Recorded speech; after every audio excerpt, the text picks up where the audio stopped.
नमो भगवते वासुदेवाय। मोर सर्वप्रथमे मोर प्रथम गुरु मो पितामाता पाद तले प्रणाम। जगतर नाथ जगन्नाथ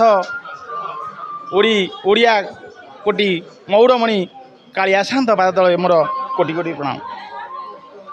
ये पीठर पीठाधीश महादेव पाद तले मोर कोटि कोटि प्रणाम। आज ये उत्सवटी मोर धर्मपत्नी तांकर सहपाठी माने इठी आयोजन कर भारी खुशी अनुभव करुँच। मोर धर्मपत्नी तांकर सहयोगी मध्य मु तो क्या जानी जहाँ शिव बाबू लिटू बाबू एमानकर सहयोग ए उत्सवटी बहुत साफल्य मंडित करा जायछि। बंधु मिलन ये जे आमर केमती आम भर केमती भाईचारा सृष्टि हेब केमती आम पूर्व पीढ़ी मैंने केमती भाईचारा सृष्टि रे एवं आमर जे उत्तराधिकारी आम पिला माने केमती मदमाशा दूरे रे भगवान को स्मरण करेंगे एवं केमती भगवान शरणापन्न हेबे आमर गुरुजन मान को सम्मान जनइबे यही सब ये उत्सवटी पालन करा जाउछि। ये उत्सवर मूल कारण। प्रभु जय। कृष्णचंद्र नायक भोदा नीलकंठेश्वर विद्यापीठर जड़े छात्र आमर ये जो बंधु मिलन कार्यक्रम चली बहुत आम आनंदित कहीं आम मैंने समस्त खुशी अच्छु।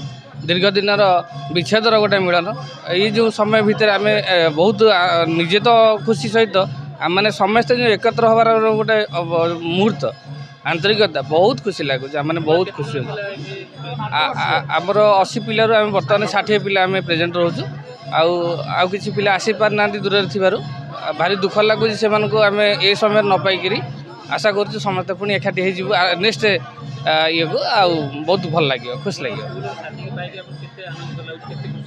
आज्ञा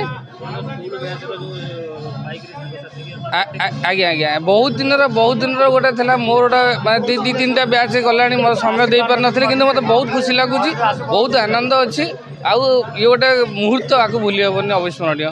थैंक यू बहुत भल लगुच। Thank you. नुआ नुआ खबर जानिबा पई आमो LNTV को लाइक शेयर और सब्सक्राइब करंतु। LNTV स्वर आपणंकर।